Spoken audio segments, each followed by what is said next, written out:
This is supposed to allow highly skilled laborers who work in fields that Americans don't work in to come into the United States of America. So the whole idea is no more will these big tech companies or other big companies train foreign workers. So here's what's going on. President Trump just dropped the biggest H-1B visa bombshell in decades, a massive $100,000 fee for new applications. And it was supposed to protect American workers and fix what he called a broken system. Most people expected this to either boost US employment or completely kill the program. And for a while, the reactions were unreal. Trump himself announced it with a proclamation comparing H-1B abuse to economic warfare.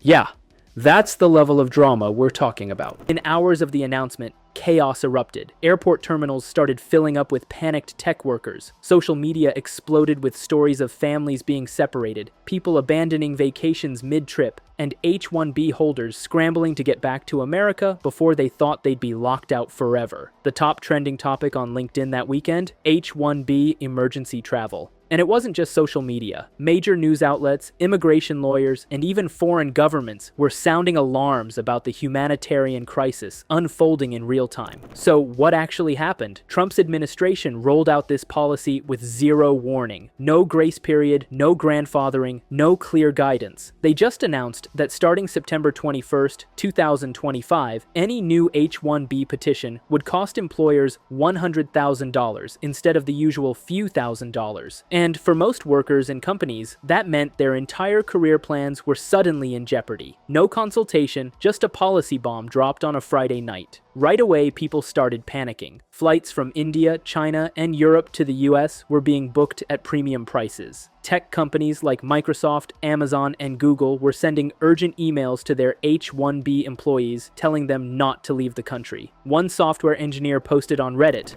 "I literally got off a plane in Mumbai, saw the news, and bought a ticket right back to San Francisco." Another said it felt like immigration roulette. One wrong move and your American dream is over. The weird part is, on paper, the policy had some logic. The administration argued that a $100,000 fee would force companies to only hire truly exceptional foreign workers, not just cheap labor. Government officials said it would protect American wages and ensure only the best of the best got H-1B visas. But the problem wasn't in the theory, it was in the execution. Turns out there was a reason for all that chaos. Right after the announcement, the White House had to issue multiple clarifications because the initial proclamation was so confusing that even immigration lawyers couldn't figure out who it applied to. Commerce Secretary Howard Lutnick first said it was an annual fee, then the White House corrected it to a one-time fee. Then they said it applied to renewals, then clarified it didn't. So workers were getting conflicting information and making life-changing decisions based on rumors and panic, not facts. But that wasn't the only issue. The Trump administration also announced a completely new weighted lottery system that would favor higher-paid workers over the current random selection. So even if you could afford the $100,000 fee, if you were an entry-level worker, your chances of getting selected just dropped by 48%. And this wasn't just for new applicants. This affected the entire future pipeline of international talent coming to America. This all snowballed fast. Within 24 hours, India's government issued a diplomatic statement expressing concern about humanitarian consequences. Major tech companies saw their stock prices fluctuate as investors worried about talent shortages. Immigration lawyers reported getting hundreds of panicked calls over the weekend. And airports from Delhi to Dublin were seeing unusual spikes in US-bound flights as people tried to beat what they thought was a deadline. The chaos made headlines everywhere. WSJ called it policy whiplash that sent shockwaves through Silicon Valley. Reuters reported on families being separated as visa holders rushed back to the US while their spouses and children were left behind. And the BBC documented the great H-1B scramble happening at international airports worldwide. And that's the part that hit hardest, because this wasn't just about policy anymore. These were real people's lives being turned upside down. Families torn apart, career plans destroyed, people spending thousands on emergency flights based on unclear information. The human cost was immediate and visible. inevitable, even before anyone knew what the long-term economic effects would be. And here's the thing, this all happened over a single weekend, and just when it couldn't get more chaotic, another problem surfaced. The economics didn't add up. Despite the administration's claims about protecting American workers, economists started pointing out that the research actually showed H-1B workers boost wages for Americans, not lower them. Studies showed that cities with more H-1B workers had higher wages for both college and non-college educated Americans. But it wasn't just economists pushing back. Major companies started doing the math and realizing that $100,000 per visa would fundamentally change how they operated. Amazon, which hired over 10,000 H-1B workers last year, would face over $1 billion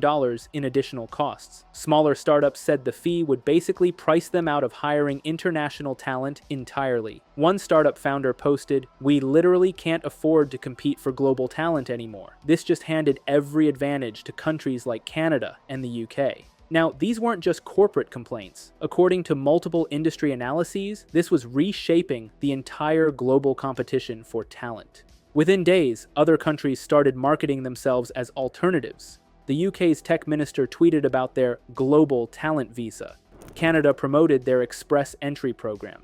Even countries like Germany and Australia started recruitment campaigns targeting displaced US-bound workers. But it wasn't just the immediate chaos. There was something else that policy experts couldn't ignore: the precedent. For decades, America had branded itself as the land of opportunity, the place where the world's best and brightest came to innovate. The H-1B program, despite its flaws, was a symbol of that openness. This sudden policy shift sent a message that America was closing its doors, and that message spread globally within hours. The shift wasn't happening by accident, though. The Trump administration later revealed this was part of a broader strategy to force American companies to hire American first. They argued that decades of H-1B abuse had displaced US workers and suppressed wages. But in making that pivot, they created what many economists called a brain drain risk, the possibility that America's best and brightest would start looking elsewhere. And if all of that wasn't enough, there were immediate business disruptions too. Companies with international offices started planning to move operations overseas rather than pay the massive fees. One multinational executive told the Financial Times, "If we can't bring talent to America cost-effectively, we'll just do the work somewhere else." Others talked about opening new engineering centers in Toronto, London, or Berlin instead of Silicon Valley. But what really pushed this from a policy story into a human crisis was the complete lack of transition planning. No phased implementation, no industry consultation, no preparation for the human impact. Just a sudden change that affected hundreds of thousands of people overnight. And that caught everyone from Fortune 500 companies to individual families completely off guard. And that sudden shift triggered something deeper, a global conversation about America's role in the world economy. It wasn't just about visa policy anymore. It was about whether America still wanted to be the global hub for innovation and talent, or whether it was willing to cede that advantage to competitors in the name of domestic protection. The international response was swift and telling. Within a week, Canadian immigration websites crashed from traffic spikes. The UK announced an expedited visa process for tech workers. Australia launched a global skills marketing campaign. Countries that had been losing their best talent to America suddenly saw an opportunity to reverse that brain drain. And then there's the impact on innovation. Anyone following the tech industry knows that America's dominance in AI, biotech, and other cutting-edge fields has been built on global talent. Some of the biggest breakthroughs at companies like Google, Tesla, and OpenAI came from international researchers who started on H-1B visas. The new policy threatened to cut off that pipeline entirely, so the business community responded. Major tech CEOs started speaking out publicly about the economic risks. Venture capitalists warned about startups losing access to global talent. Even some Republican business leaders expressed concern about America's competitiveness. The message was clear. This wasn't just about immigration, it was about economic strategy. But by then, the damage was spreading. International students started reconsidering US universities, knowing their post-graduation job prospects had dimmed. Global companies began shifting investment away from from U.S. operations, and countries that had always seen America as the gold standard for attracting talent started positioning themselves as the new destination of choice. At the same time, researchers began documenting the broader economic effects because the immediate visa policy grabbed headlines, but the long-term implications for American competitiveness were just becoming clear. And clearly, those implications were massive. But even now, the situation remains fluid. The policy is being challenged in courts, business groups are lobbying for changes, and the global talent market is rapidly reorganizing around new realities. Some companies are adapting by raising salaries to justify the higher fees. Others are moving operations offshore entirely. And there's a bigger lesson here. Immigration policy isn't just about borders anymore. In a global economy where talent is the ultimate competitive advantage, visa policies become economic strategy.